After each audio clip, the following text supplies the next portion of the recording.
Greetings. No, this is not a kayak weather report, although I can give you a weather update here a little after 2 o'clock in the afternoon, going on 3 o'clock actually, on December 19th, Wednesday. Temperature's 56 degrees. Yeah, almost winter, but that's how it is here. I came out to finish up my raking. I'm 99% done, but I've got one spot that I need to do. While I'm out here, I'll show you a couple things before I really start talking. This is a grass that was a late fall planting. So it didn't take real well because it was late fall, but it still took, and I'll add to it in the spring.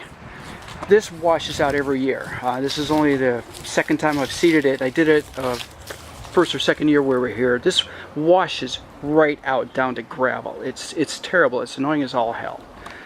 That right there is some lawn that I seeded back in September. Took really well. And as for raking, that right down there is my compost pile. Yeah, that's 6 years worth of leaves. I just wrapped some storm fencing around those trees, and that's where I put them. And by spring, that pile will be just halfway. The bottom third of it is compost that I really have no use for. I suppose I could fill my bare spots in my lawn, right? So, I think I showed you this before. That's an area that I think must have been a fountain, and I didn't know that until this year. It was full of topsoil from all the topsoil that washes down this hill. Couldn't even see the stones. So I took 3/4 of that topsoil and I spread it out here before I seeded.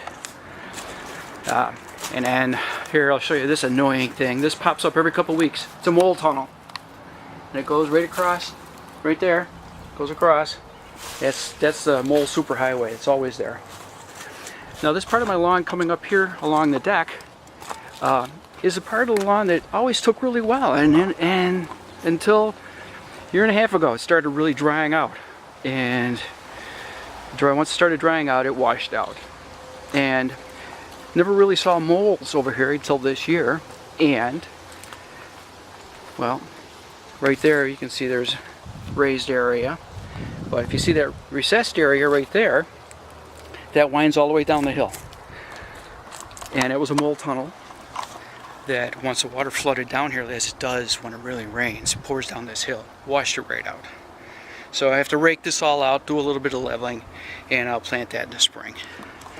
And that part uphill was what I planted back in September. That took really well. I'm happy with that. So this may be the year. Now this tree here, I think it must be an ash. If you look, it has all these borings in it, probably from an emerald ash borer. And the tree's dead. It's been dead probably since the year after we moved in. And about 2 years ago, squirrels started chewing at the bark and taking the bark right off. Now, I'll show you something right up there, right there below that branch, if there's enough light. Woodpeckers are starting to go to town on it too. Now, I think I can cut that tree down if I have to. Oh yeah. There, that branch is probably about 100 pounds hanging up there suspended in the other tree branches. So, I need to take this tree down. It's pretty solid, so I'm not overly concerned about it, but I think I can cut it down and have it angle down the lawn here without hitting anything. I think I should be able to do that. Guess we'll find out, right? So anyway, there are very few leaves left on the yard, except for right here. This garden, which is, it's always wildflowers. Now there's a few things I have to pull out of there, but that's the last thing I have left to rake, so I'll do that this afternoon. There's leaves on the front lawn that I can always keep up on those because that oak tree hangs on the leaves all year. Yep.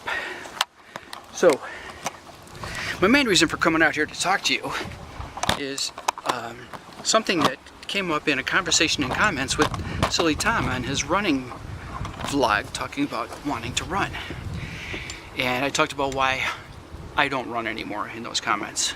So, now I think it's something that I've talked about here, either in a blog or a vlog, but it's a story worth retelling, so I'll do that now. Yeah, I broke my ankle in 1998. All the way up until the 90s, I was running 15 to 20 miles a week. I would, about 3 miles a night, about a 5K. Do that 5 or 6 nights a week. Sometimes every night of the week. And I enjoyed it, I liked it. and then I broke my ankle. Well, I didn't break it. It broke. And once it healed, I started having problems with my Achilles tendon, and I actually, almost like a rupture, I'd get a lump right in the middle of that. Well, if I run for more than 2 or 3 weeks, just start to build up what I would think would be stamina, and my Achilles tendon would go crazy, so I couldn't. So I'm going to tell you the story about the ankle, and here we are at 5 minutes, the main reason for this video. I was working for a trucking company before I retired, and it was 1998. And I was driving for the trucking company. Would go out during the day or work on the dock, but if would go out and make deliveries with the tractor and trailer. But anyway, everybody who was out on the street during the day would come back in the evening and help the guys that were already on the dock load up all the trailers so the road drivers could then take them to different. You know, the company was basically based in the Midwest. So, busy as all hell. Now I'd be out in the yard, call it the yard, where the trailers are all backed up to the dock, and I would be doing hookups at the end of the night. And I would hook the tractors to the trailers so they'd be ready for the road driver. Pull them out when they were full so that the road driver could hop in and head to Columbus or Indianapolis or St. Louis, wherever. Yeah. So I hooked a tractor to a trailer. I walked to the dock after I completed the hookup to look up to see what the progress of the trailer was, how far along it was in loading. You can see it wasn't done yet. So I backed out by the tractor, went down a ways, walked up a ramp, and then proceeded to head towards that trailer to check it out, to see how long it would be. Now, it's very busy, very noisy. Forklifts driving up and down the dock, in and out of the trailers, everybody hustling to get that freight loaded so the drivers could get down the road. So I made my way to the trailer, and I saw a chip of wood, splinter about 6 inches long, lying on the dock plate. And so that the guy who was going in and out of the trailer with the forklift wouldn't have to back over it, I bent down to pick it up. And as I said, very noisy. The motor's running, the clanking of forks hitting the dock, and people talking, all kinds of noise. And so I thought he had just pulled into that trailer with the forklift. So I very quickly bent down. Well, as it turned out, he was backing out, and I couldn't hear him, and it was darker in that trailer, so I couldn't hear him, and he was backing out. Now, I came from his right. I came behind him like this, from there to this direction. And as I came from this direction, he looked over his other shoulder to look behind him to make sure it was clear. I bent down. He looked this way, didn't see me. I stood up, and now I'm by this shoulder, and I continue to walk. Except I didn't continue very far, because as I stood up, he thought it was clear and he backed up. And bam, he hit me. And it knocked me right over. Now, he didn't feel it. I mean, it's an 8,000 to 10,000 pound piece of equipment. He didn't feel that.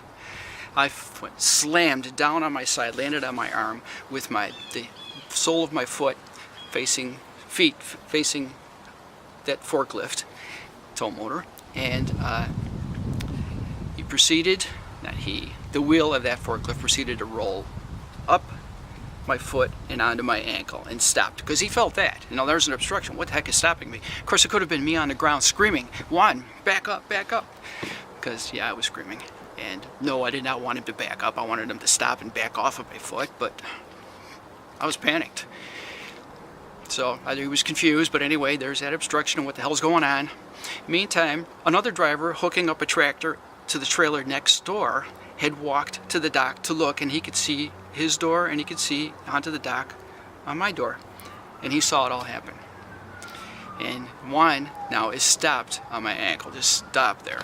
And the other guy yells out, "Juan, you've got to pull forward. You're sitting on Kenny's leg."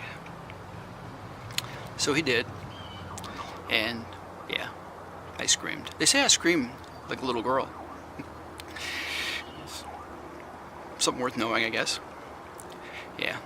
So they carried me into the break room, elevated my foot. I was wearing leather work boots. They were up over my ankle, so we unlaced it very quickly to see what it looked like and laced it back up because it looked bad. Purple as all hell. You don't want it to it helps constrict it, keep it closed up. Took me to the hospital. Well, they didn't take me to the hospital. I went in an ambulance. My second time in an ambulance. The other time was when I had a concussion on a motorcycle. Well, I wasn't on a motorcycle. My head was hitting the pavement at the time of the concussion, but yeah, forgot about that. Anyway, yeah, cast. This is in October. Cast. I was out of work for 4 months. Got back to work in February. Get back in the winter, which I hate working outdoors, but I had some time off. Lost 4 months' pay. But yeah, I did find out I can scream like a little girl. Well, that's my story, and I'm sticking to it. I'm gonna go rake some leaves. Ciao, folks. Vlog on.